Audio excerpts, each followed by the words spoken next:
please welcome to the stage Kathryn Newton and Cole Sprouse.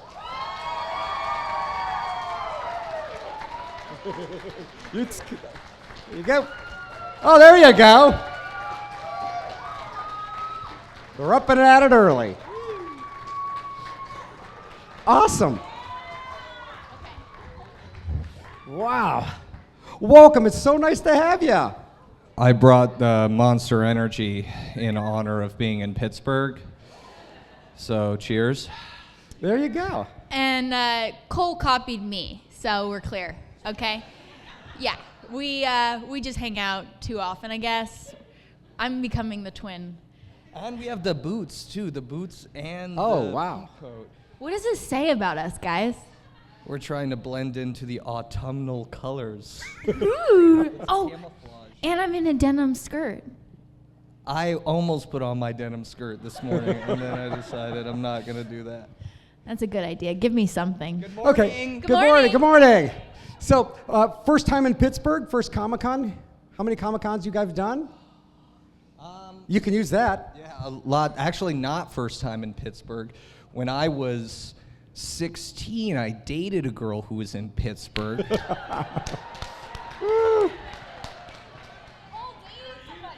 Woo! Good on you. Yeah, it wasn't meant to be, but I did. This is why I knew it probably wasn't meant to be, because when I was leaving, I didn't know what to give her as a gift, so I gave her one of my shirts because it smelled like me, which is not what you'd give to a human.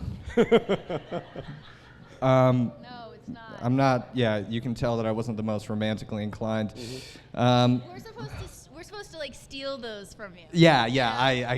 If you give it, it removes all the power. Yeah, there's no like romance in that. It's better if you don't know. Yeah. And then you're like, hey, where's my shirt? And she's like, I don't know what you're talking about. This one? Yeah. You want this back? Yeah. Come get it. Many conventions, though. First convention in Pittsburgh. Yeah, there you Very go. first. Me too. First time here. Welcome. It's great to have you. Got a couple questions, and they got some questions. So I'll start with Cole really quick. Pretty diverse career. Disney Channel's Secret Life of Zack and Cody, Riverdale, and you do photography work too, if I'm not mistaken. I do, yeah, I do. How do you balance all of these different aspects, and how does it keep you creative? White Monster energy drinks. You're getting that? There's your promo. I'm trying to make some money if anyone wants to connect me to their brand. I think a lot of it just kind of comes naturally. I've gotten really lucky, especially in the television space. You kind of don't know when something's gonna hit the zeitgeist in a way that like people really take to. But I just got really lucky. Got a part of good shows. A lot of them have now become quite popular at conventions. I mean, I was saying this earlier, but Sweet Life as an example. We finished filming Sweet Life before streaming even existed. Wow. We had no idea that it was even going to have a kind of second life now. And now we have like 8-year-olds coming up to my brother and I being like, "You're my favorite show on TV." Wow. And I'm like, "Brother,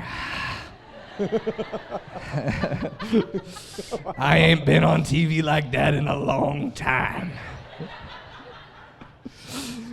Just got really lucky. So, man. like the whole entertainment, I'm going to finish just a couple more things. The whole entertainment industry seemed to have changed a bit Yeah. since then. I mean, how did you manage to get such a good early start? Yeah, what did you do? Um, What kind of milk were you drinking? The truth is a lot less glamorous. My brother and I are identical twins, so we exploited the labor laws of children. One of us could only work for a couple hours, and then they'd tag the other one in. Not exactly the cool origin story, but one that worked nonetheless. And then, a lot of the industry is about momentum and reputation, and we built a reputation over time, and we just continued with that. So yeah, I'm still here because I'm not mean and because I worked as a child. It's true. Yeah, It's so true, though. He's not. He's making it sound funny, but reputation is everything. Work ethic is everything. It was so annoying working with him because neither one of us would complain. How you doing today, Cole? Oh, I'm good. How are you? I'm good. Nothing. Nothing. No complaining. Nothing. No, I'm so tired. Nothing like that. And that's why we're here. And you got a pretty early start too, Kathryn, with Gary Unmarried and Bad Teacher. How did that all come about? And Well, I have to correct you right now. Uh-oh. You're already on to the wrong foot. I have been working since I was 4 years old. Oh, I'm sorry. That one, Gary Unmarried, I was 10. So I was already working like 5 years up into that. What were and you I doing? did look exactly the same. Thanks, Cole. What were you doing at that age then? I was on a soap opera called All My Children. Yeah. I was not a twin, so it was a recurring role. Yeah, it was harder for you. Yeah. It's tough out here for people that I are had just to- single children. Yeah. I had to be cuter Yeah. and sweeter. You had to be twice as cute. Yeah. Twice as cute. You only had to be half as cute. It's easy. There's two of you. Maybe there's another me out there somewhere. Talk to your dad. Yeah, okay. Did you hear what he said? He said, talk to your dad. There might be another one. You need to give him that mic. All right, here. Yeah. All 'Cause right, fine. We're always ad-libbing, yeah. No. I ask the questions now. But anyway, point is that I did that show, age 4 to 9, wanted to be a regular kid in school, begged my mom to go to New York for a little while, and then Dude, we had booked a 3 sitcom. mics all along. All along? You're going to make Cole and I get in a fist It's a fight after test. this. You just have to ask. This is the audience microphone we're borrowing. Oh, right. Okay. See? Well, they'll get that back. We'll get that back. okay. We'll get that back. I just don't want to talk that much, and if I have the mic, he Really? won't You say don't want to talk that anything. much? No. You literally made us get another mic. Yeah, we were getting, too close to each other. It was like too much. Anyway, what was the question? How did you get that early of a start? Oh, who knows? I was 4. Do you remember how you started? You were like, Mommy, I really want to be a thespian. just like that. I knew it. I get the question a lot though today of like, how do you start? Right. And I have no idea because I don't remember. And if you're out there and you want to be an actor, my advice would be to just make stuff now. Make it with your friends. Even for me and Cole, the industry has changed. I still audition for things, but I'm creating more opportunity than I'm auditioning and getting opportunity. Yeah. And I think that's powerful. So starting really that young, how did you balance schoolwork? How did that all work with your I did not education? homeschool. I went to regular school. I have my championship rings on today, my golf championship rings. It's no big deal. I did peak in high school. Dude, flex, man. You said golf? Flex. Yeah, I'm a championship golfer. It's not a big deal. It is a big deal. Anyway, I went to real school my whole life. Captain of academic decathlon team, ran for class president. Nobody voted for me. And I loved school. I was a total nerd, science academy. Nice. I was much better. I think I just liked real school because when you're on set, people are so nice to you and they tell you you're funny. Like, this is really bad for me. You guys are laughing at me and stuff. Yeah, this is great for our egos. It's really good. But then I go home or you go to school and I'd be getting in trouble or not getting invited to They parties. tell you you're or- not funny, yeah. Yeah, and that's just as real. Yeah. They're both very real. So I liked being put in my place and not knowing why I wasn't cool in school. Yeah. But then really I cool can on remind you. set. Yeah, So how did you squeeze? Love him. How did you squeeze golf into all of this? I had no choice. Okay. It was either that or don't eat. It's the closest thing I believe that people from Florida can get to camping. This is my understanding of the golf scene. What is camping? No, I'm just kidding. That's right. I just grew up on a golf course and my dad taught me to play. Oh, that's nice. It's a nice humbling thing. I know it's not cool, but it's cool to me. You still play? Yes, I'm going to Florida tomorrow to do camp? a golf camping campaign. Good on you. Yeah, That's a full schedule you have. I'm a little busy at the moment. Yeah. Yeah. All right, I want to switch over to Cole just for a sec. I'm back. Cole baby. Sprouse in the house. I'm back, baby. Woo! What's up? Like to ask you about Riverdale. Sure. What drew you into the role I of love Jughead? Riverdale, by the way. Yeah. What drew me in? Money. No. As No. an actor, other than money. Yeah. As a thespian. Did you grow up reading any of the comic books? Yeah, did you grow up reading the comics? You know when No. I had to do a lot of research when I booked the part, but Archie comics were the thing, I think, at least for my generation, you kind of picked up when you were drunk at the grocery store. By the way, the grocery store is a lot more fun when you're 2 shots in. You know, you get a lot more great food. Anyhow, so I think the characters, everyone knew the characters, so like they're so firmly entrenched into our cultural conversation. Like, you know the names, you know Archie, Betty, Veronica, Jughead. You knew the characters, so I knew that much, and I had read as much as someone who wasn't like an avid fan might have read. But I was originally sent to read for Archie, and one of the scenes was with Jughead, and I talked to my team. I was like, this feels way more like the character I'd like to read for, because he was the narrator. Yeah. And at the time I was in college, or I had just graduated college, and I didn't really know. You learned how to read, yeah. Yeah, and I had just learned how to read, and I wasn't sure if I really wanted to come back to acting, like full on. And I thought, oh, how great would it be to just be kind of like this narrator outside of like the main cast, that I could just kind of do that thing. Little did I know that he would be like such a prominent character in the show, but it was kind of a way for me to dip a toe back in. Yeah. It was naive because I didn't know the character would be that big, but it appealed to me. It appealed to me. So. Sure. I take it, being such an iconic role, there was a lot of other people trying to get it. Am I correct? Just Dylan. Oh, okay. That's not true. He didn't read for it. I guess. We went through, I mean, it was a really proper casting. We went through 4 or 5 rounds of live reading, and at the end it was down to me and one other person, and then we were all shipped off to Canada. Mm-hmm. But it was an extensive casting process. And honestly, the casting director, Rappaport, did a really, really good job with the show, especially like the genealogy of the show. Yeah. Like all the adults on the show and their kids were like really locked in. I mean, Skeet, who I'm sure some of you have probably met at 1 or 2 conventions, he and I became super, super close. He was the guy that kind of got me back to conventions for this. Wow. I mean, we just got lucky again. We got really lucky again. That's nice. I want to ask you about Freaky. Yeah. What was it like to actually do that kind of a character, like a serial killer kind of thing? And what kind of mindset did you have to twist around to get that? Kind of horror comedy. Easy. It really was easy. I had done a movie called Paranormal Activity 4 when I was 14. And Chris Landon and Jason Blum did that movie. Mm-hmm. Chris Landon wrote that movie. Jason Blum produced it. And then a couple years later, Chris was like, I want to get a coffee with you. I have this movie I think I wrote for you. And I was like, what?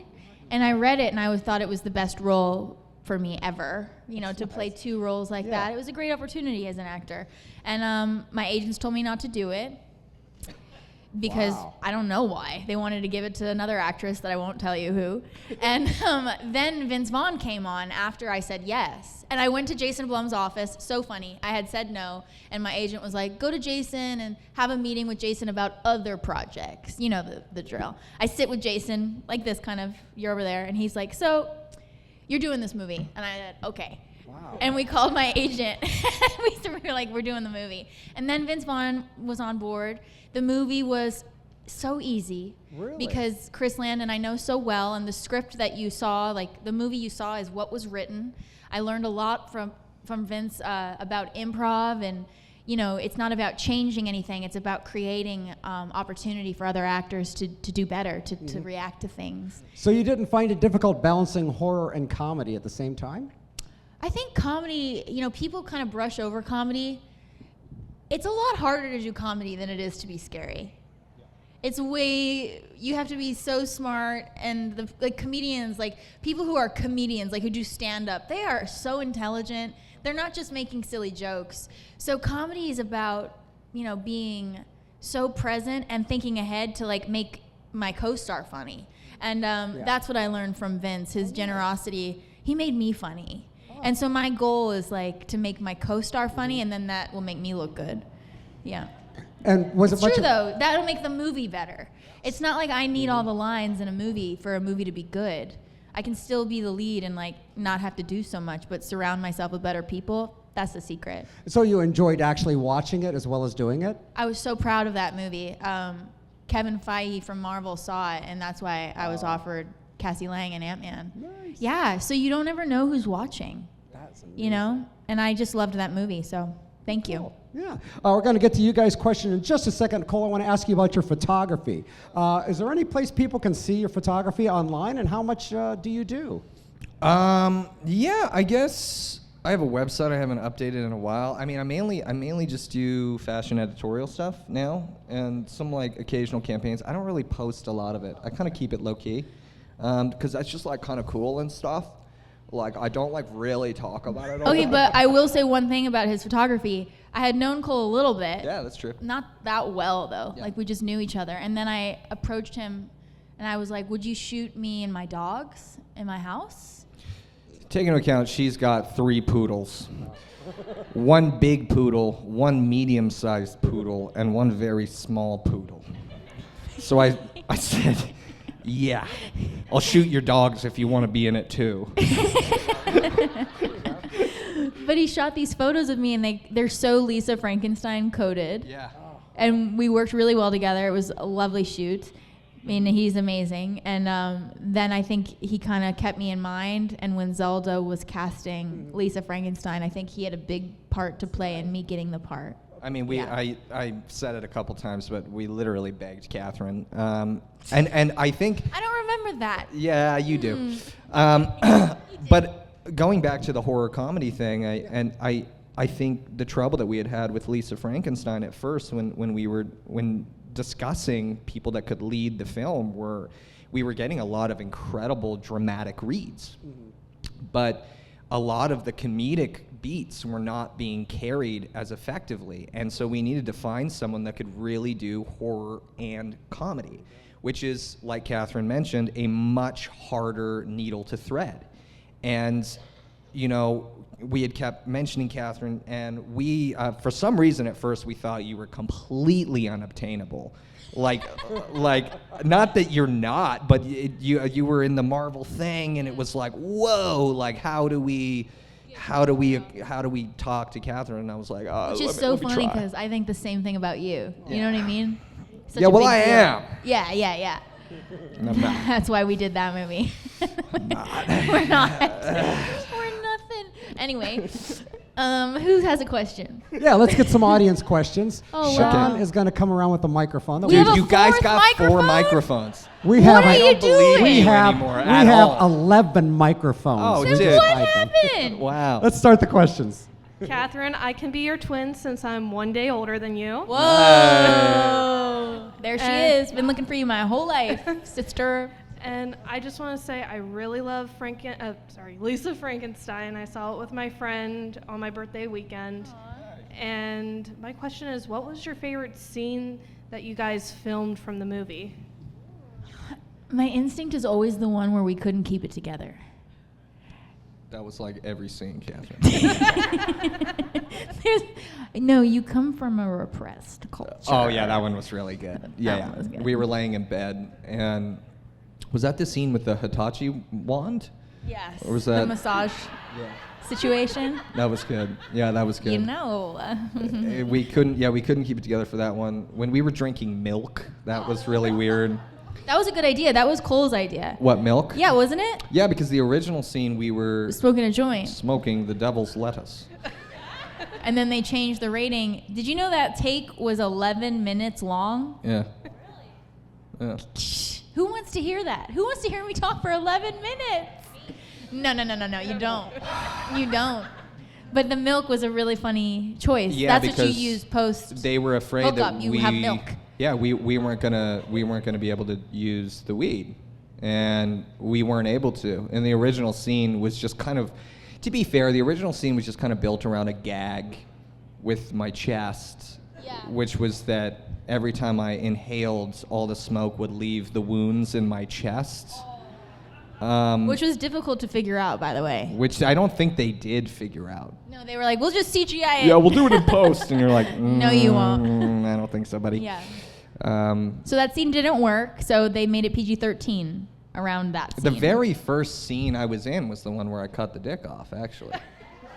That's That was a pretty great scene. That was the very first scene I shot. We had That's been my filming favorite for like scene. 4 days, and then Cole shows up and starts the party immediately, Yeah, as per usual. chopped it off. That was a fun scene, too. Yep, that was my favorite scene. Yeah, there you go. Thank you for the question. All right, next question, please. Hi, Cole. Hi, Kathryn. Good Hi. to see you. Thanks for coming to Still Calm. We really appreciate it. My question for you guys is, you know how the monster movies, like you were in Lisa Frankenstein and Abigail, like the movies are becoming more modernized and people are more loving it. What's a classic monster film you would like to see be modernized? Okay, so you want to know my hot take? Yes. I don't think they should be. I don't think that's that hot a take, but I'm really not a believer in reviving old series. Like, really not. And to be fair, I get a lot of questions about like Sweet Life and like, oh, would you ever come back? Nope. No, and it's not because I don't want to. I think when you take those things that are so firmly entrenched in that time and you bring them back, you have a real capacity to destroy what they were. And there's always the conversation where it's like, oh no, well, you know, you can still love the old one and still do the new one. I don't know if most of us can fully divorce the series like in succession. I don't know. I mean, I'm a huge Godzilla guy. I really like what they've done with the modern Godzillas. I'm always like a Godzilla fanatic. But there's not really, I don't know if there's too much else I would. Would you do another project though with Dylan, like a different thing? We've talked about that. There's just none of the twin stuff that we're ever given is like Good enough? cool. Yeah. It's always like you guys, you know, you guys are telepathic and you say the same things at the same time, and it's like it just Lame. doesn't. Yeah, it just doesn't. It's just kind of corny. Right. Right. Yeah, I mean, I could play a much more ripped version of Dylan, like, and like we could do that, and like that would be sick. I'll tell him. Oh, God. That's a good answer though. I feel like I'd like to see. I like the Universal monsters and then like creatures like from the Black Lagoon and stuff. Yeah. I'd love to see them like I'm excited for the Guillermo del Toro Frankenstein. You know? I'm excited for Nosferatu. Look, I'm a Nosferatu, hypocrite for sure. too. Like I get it. But I would like to kind of how I asked him if he'd work with Dylan again. I was really thinking about me. I was like, would you work with me again? Because Yes. I don't know that we're ever going to do a sequel to a Lisa Frankenstein. Yeah. But we could, or we could just do something else because Yeah. we did something good. Let's do something new together to continue that Yeah. kind of. It's not Lisa Frankenstein. It's not a monster, but it's a continuation of something good. Yeah, maybe you'll be in Jennifer's body too, and we'll see where Lisa Yeah. and the I future- want to be Jennifer. We'll talk. I'll be her body. I also think, you know, and this might be a little long-winded, but it's about to be a bit of a history lesson. Great. Everybody's get comfortable. This is about to be a quick studio history lesson here, but Here we go. I'm sure you guys have observed the modern change in I'll be right back. the lack of please see you later. The lack of just original screenplays in film and television, and I do feel like a lot of the sequels, prequels, or like revivals of old series is really just the studio analysts going, okay, so this series has 2 or 3 fans already built in. This is a safer bet for a large sum of money than something that doesn't. Right. So it's not actually, like a lot of these revival series are not actually coming from a place of nobility or like an appreciation for the thing itself. It's really a safer, less risky way to put money into an IP that could or could not be successful. So I think like the less of that we do, the more we have original screenplays, which I think has always been kind of the goal, like in my opinion, and that's really my stance on it. But Also, I love aren't they trying to keep the domain, like keep the rights to something? Yes, of course. That's why we keep also a saying, legal thing, like yeah. 10 years go by, we see another version of that movie that we saw. I mean, as far as I'm concerned, there has been a Batman, being cast or being filmed All the time. every year of my entire life. Well, those movies also take like 4 years to make. Yeah. So. Yeah. All right, thank you for that long-winded answer, Cole. Sorry, guys, sorry. And thank you Yeah. for the question. Get one more question from that side of the room, Sean, and then hit the other side of the room if you can. One Hi. more from this side. Hi. My question's for Cole. Whenever What the you, heck? I'm sorry, I love I know you're here for him. you too. What's up? Whenever you were filming 5 Feet Apart, did you ever Wish that Kathryn Newton was your co-star. Uh-huh. I loved that movie. Did you ever like meet up with actual people that had CF? Yeah. Oh, and did you read the book before you? Well, the book wasn't. The book actually was released after we filmed the movie. Oh, really? It was. It said it was 2018 and I then think 19. I think it was in conjunction. No, it wasn't. I think, yeah, I mean that's another conversation. But yeah, most of the work that we did in pre-production was working with people who were actually affected by cystic fibrosis very heavily. A lot of them, unfortunately, we have lost now. But we did extensive work to make sure that we were on board with everything. I mean, physically and emotionally. You Big were time. really good in that movie. Thanks. Yeah, I love that movie so much. I cried like a baby. Okay, we have time for just a couple more questions. There was a little girl in the Sean, if you want to front. hit this side of the room, that'd be awesome. There's a little girl in the front left with a cold Why don't you- blanket on. There you go. And by the way, you guys are headed back to your table to sign after this. So if you didn't have time for a question, please hang out with them at the table. No problem. Here's your question. Hi, I was wondering, what was your favorite part of working together on with Frankenstein? This is you. You're up. Oh, me? My turn? Yeah, I just answered. I think my favorite thing was our lunchtime Yeah. because Cole would steal my food. I would just barge in. And too. eventually I just would buy extra food for him because I knew it was going to happen. My sandwich, whatever weird order, it didn't matter. He wanted it. Such a weird thing. But I liked spending time with him. I felt very supported. And like I said, we would never complain, which is really annoying. But you kind of need it when you're on a movie it was a hard movie. He was sweating a lot. I was screaming a lot. And you need that kind of, okay, let's just sit together in silence and eat, you know? Yeah. Yeah, I mean, I love that we were filming in New Orleans. That was Yeah. fun. We traveled around and ate good food and A lot of fried food. and did the thing. And I mean, you really get. For this movie, I think it was a bit different because we already knew that we were friends. But the casting and chemistry is kind of the one part of the pre-production process that you don't really control. It's still kind of like a we'll see. In most cases, like you can kind of turn it on in a room for something like a chemistry read, but most of the time you don't actually know how people are really going to get along. And to be fair, we had never worked together. It's one thing to be friends, like after a couple times hanging out, but to then be stuck in the same place, doing the work for 2 months, however long, seeing each other every day is a very different ballgame, and you really get lucky. Yeah. You do. Thank you. Thank you. We have time for just 2 more questions. Sean, if you want to hit There's back Elisa there. and that'd be- Creature in the middle there. Can we get them? She's got a bow on her head, and he looks like he's dying. There you go. We'll get those 2. He's got that Hitachi one. You That's picked so them. good. There you go, Sean. Oh, so taking the writings of Diablo Cody, Sure. when that was being turned into script and everything and being directed by Zelda, with how her writing is, did you guys have opportunity for a lot of improv? I know, Cole, you had a lot of, but Yeah. Was it written down like certain emote styles for your grunts through it? Anything like that? Or was it a No. lot of improv? No, honestly, we didn't really need to.